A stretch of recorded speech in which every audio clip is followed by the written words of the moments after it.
एक प्रश्न दिया हुआ है, एक संख्या को 7 से भाग देने पर शेष 3 आता है और 5 से भाग देने पर शेष 2 आता है, वो संख्या क्या है। कभी कभी परीक्षाओं में ऐसे सवाल आ जाते हैं, इसको कैसे हल करें आइए देखते हैं। माना संख्या n है, क्या है, n है। अब पहली जो शर्त है कि 7 से भाग देने पर शेष 3 बचता है। हम मान लेते हैं कोई पूर्णांक संख्या पहली शर्त के लिए a है और उसको 7 से हम इसको उल्टा सॉल्व करेंगे। 7 से भाग करते हैं तो हम इसको 7 से गुणा करते हैं और शेष जो है 3 बचता है, तो ये संख्या हमारी प्राप्त होती है n।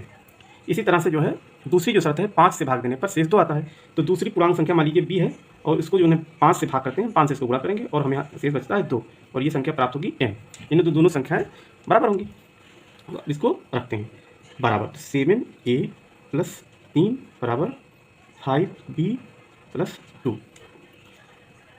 अब 7a बराबर 5b 2 - 3 5b - 1 7a।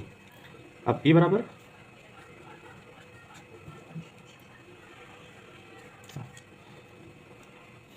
अब a का मान हमें ऐसा लाना है कि हमें एक पूर्ण संख्या प्राप्त हो। पूर्ण कैसे संख्या प्राप्त होगी, मान लीजिए b का मान हम 1 रखें तो a बराबर क्या प्राप्त होगा 5 पूरे 1 - 1